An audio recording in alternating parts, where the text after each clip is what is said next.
आज का पहला क्वेश्चन है, भारतीय संविधान कितने अध्याय में विभाजित किया गया है। तो मूल संविधान को 22 अध्यायों में विभाजित किया गया है। ऑप्शन नंबर सी के साथ आंसर जाएगा।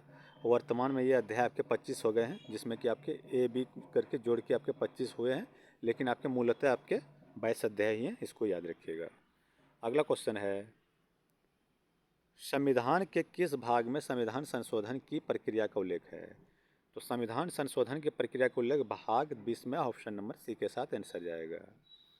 अगला क्वेश्चन है, भारतीय संविधान के किस भाग में पंचायत से संबंधित उपबंधों का उल्लेख है। तो पंचायत से संबंधित उपबंध आपके भाग 9 में है, ऑप्शन नंबर डी के साथ आंसर जाएगा। नेक्स्ट क्वेश्चन आपके हैं, संविधान के किस भाग में अस्थायी संक्रमणकालीन और विशेष उपबंधों का प्रावधान है। तो अस्थायी संक्रमणकालीन और विशेष उपबंधों का प्रावधान आपके भाग 21 में मिलते हैं, ऑप्शन नंबर सी के साथ आंसर जाएगा।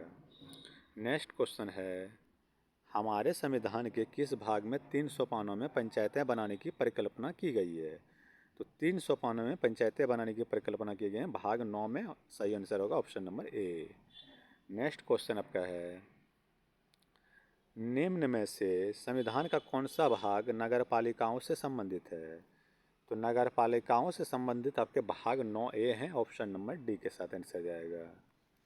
नेक्स्ट क्वेश्चन है, संविधान के किस भाग में नीति निर्देशक तत्वों का उल्लेख किया गया है। तो नीति निर्देशक तत्वों का उल्लेख मिलते हैं भाग 4 में, ऑप्शन नंबर बी के साथ आंसर जाएगा। अगला क्वेश्चन है, संविधान के भाग 1 में निम्न में से किसका वर्णन है। तो संविधान के भाग 1 में आपके संघ और उसके राज्य क्षेत्र का वर्णन मिलता है, ऑप्शन नंबर बी के साथ आंसर जाएगा। अगला क्वेश्चन है, भारतीय संविधान का कौन सा भाग मूल अधिकारों से संबंधित है। तो मूल अधिकारों से संबंधित आपके भाग 3 है, ऑप्शन नंबर डी के साथ आंसर जाएगा। नेक्स्ट क्वेश्चन है, भारतीय नागरिकों के मूल कर्तव्यों का विवरण संविधान के किस भाग में दिया गया है। मूल कर्तव्यों का विवरण भाग 4 के क में मिलते हैं, ऑप्शन नंबर बी के साथ आंसर जाएगा। अगला क्वेश्चन है, संघीय कार्यपालिका की व्याख्या संविधान के किस भाग में की गई है। मोस्ट इंपोर्टेंट क्वेश्चन है, संघीय कार्यपालिका की व्याख्या भाग 5 में किए गए हैं, ऑप्शन नंबर डी के साथ आंसर जाएगा। अगला क्वेश्चन है, संविधान के किस भाग में नागरिकता का उल्लेख है। तो संविधान के भाग 2 में आपके नागरिकता का उल्लेख मिलते हैं, ऑप्शन नंबर बी के साथ आंसर जाएगा। अगला क्वेश्चन है,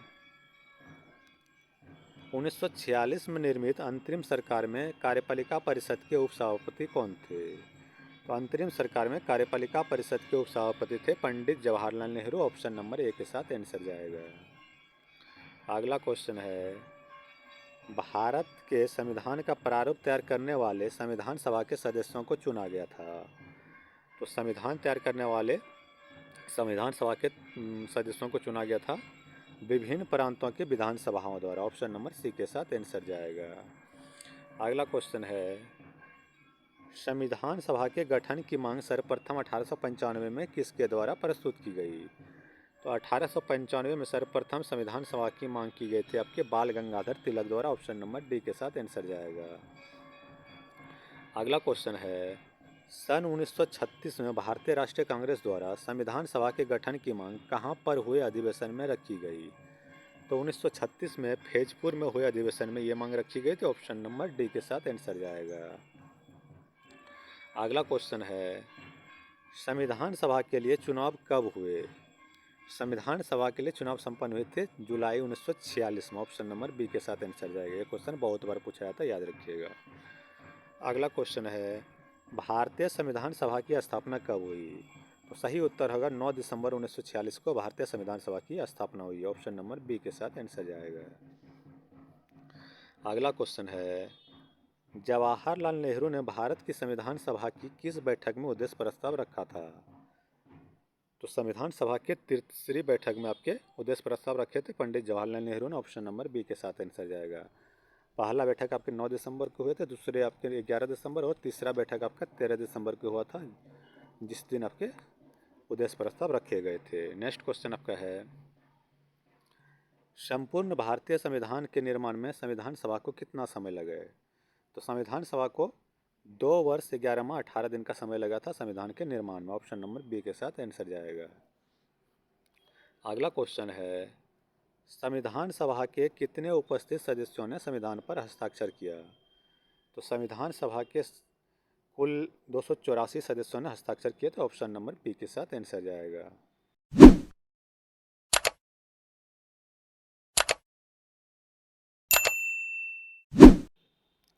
नेक्स्ट क्वेश्चन है, संविधान सभा द्वारा अंतिम रूप से पारित संविधान में कुल कितने अनुच्छेद और अनुसूचियां थी? तो अंतिम रूप से पारित संविधान में आपके 395 अनुच्छेद और 8 अनुसूचियां थी। ऑप्शन नंबर सी के साथ आंसर जाएगा। मोस्ट इंपॉर्टेंट क्वेश्चन याद रखिएगा। अगला क्वेश्चन है, भारत की संविधान सभा ने किस तिथि को राष्ट्रीय ध्वज को अपनाया? तो संविधान सभा ने 22 जुलाई 1947 को राष्ट्रीय ध्वज को अपनाया था। ऑप्शन नंबर सी के साथ आंसर जाएगा। अगला क्वेश्चन है, संविधान सभा ने संविधान को अंतिम रूप से किस दिन पारित किया? तो संविधान सभा ने अंतिम रूप से संविधान को 26 नवंबर 1949 को पारित किया था। ऑप्शन नंबर सी के साथ आंसर जाएगा। नेक्स्ट क्वेश्चन है, संविधान निर्मात्री सभा में राष्ट्रीय ध्वज संबंधी तदर्थ समिति के अध्यक्ष थे। तो राष्ट्रीय ध्वज के तदर्थ समिति के अध्यक्ष थे आपके doctor Rajendra Prasad. Option number A के साथ आंसर जाएगा। अगला क्वेश्चन है, भारतीय राष्ट्रीय ध्वज के प्रारूप को किस दिन स्वीकार किया गया? तो राष्ट्रीय ध्वज के प्रारूप को स्वीकार किया गया था जुलाई 22 1947 को। ऑप्शन नंबर सी के साथ आंसर जाएगा। अगला क्वेश्चन आपका है, भारतीय संविधान को किसके द्वारा अपनाया गया? मोस्ट इंपॉर्टेंट क्वेश्चन, ये बहुत बार रिपीट होता है। तो भारतीय संविधान को संविधान सभा द्वारा अपनाया गया। ऑप्शन नंबर ए के साथ आंसर जाएगा। अगला क्वेश्चन है, भारत को एक संविधान देने का प्रस्ताव संविधान सभा द्वारा पारित किया गया। तो भारत को एक संविधान देने का प्रस्ताव संविधान सभा द्वारा जनवरी 22 1947 को पारित किया गया। ऑप्शन नंबर बी के साथ आंसर जाएगा, जिसका प्रस्ताव 13 दिसंबर 1946 को पंडित जवाहरलाल नेहरू के द्वारा रखा गया था। अगला क्वेश्चन आपका है, संविधान सभा में उद्देश्य प्रस्ताव किसने प्रस्तुत किया? तो संविधान सभा में उद्देश्य प्रस्ताव प्रस्तुत किए थे पंडित जवाहरलाल नेहरू ने। ऑप्शन नंबर सी के साथ आंसर जाएगा। अगला प्रश्न है, भारतीय संविधान सभा की संघीय शक्ति समिति के अध्यक्ष कौन थे? मोस्ट इंपॉर्टेंट क्वेश्चन, ये बहुत बार पूछा था। तो संघीय शक्ति समिति के अध्यक्ष थे आपके Pandit Jawaharlal Nehru. Option number D के साथ आंसर जाएगा। अगला क्वेश्चन आपका है, संविधान सभा के प्रारूप समिति के नियुक्ति संविधान सभा के प्रारूप समिति की नियुक्ति कब की गई थी? तो संविधान सभा के प्रारूप समिति की नियुक्ति किए गए थे आपके 29 अगस्त 1947 को। ऑप्शन नंबर बी के साथ आंसर जाएगा। अगला क्वेश्चन है, भारतीय संविधान सभा की प्रारूप समिति के अध्यक्ष थे। तो प्रारूप समिति के अध्यक्ष थे doctor Bhimrao Ambedkar. Option number C के साथ आंसर जाएगा, doctor BR Ambedkar. Next question है, संविधान सभा के संवैधानिक सलाहकार कौन थे? मोस्ट इंपोर्टेंट क्वेश्चन है। संविधान सभा के संवैधानिक सलाहकार थे आपके Benegal Narsing Rau. Option number D के साथ आंसर जाएगा, जिसे BN राव के नाम से जाना जाता है। अगला क्वेश्चन है, संविधान सभा के चुने हुए अस्थायी अध्यक्ष कौन थे? तो संविधान सभा के चुने हुए अस्थायी अध्यक्ष थे आपके doctor Rajendra Prasad. Option number C के साथ आंसर जाएगा, जिसे 11 दिसंबर 1946 को अस्थायी अध्यक्ष के रूप में चुना गया था। और अस्थायी अध्यक्ष सच्चिदानंद सिन्हा थे, जिन्होंने 9 दिसंबर को अध्यक्षता किया था। अगला क्वेश्चन आपका है, संविधान सभा का पहला सत्र हुआ था। तो संविधान सभा का पहला सत्र आपका 9 दिसंबर 1946 को हुआ था। ऑप्शन नंबर सी के साथ आंसर जाएगा, जिसका अध्यक्षता आपके डॉक्टर सच्चिदानंद सिन्हा ने किया था। आज के इतने ही MCQ थे। अगर आपको वीडियो पसंद आए हों तो लाइक करें, शेयर करें, और मेरे चैनल पर पहली बार है तो चैनल को सब्सक्राइब कर लीजिए। Okay, thank you, bye.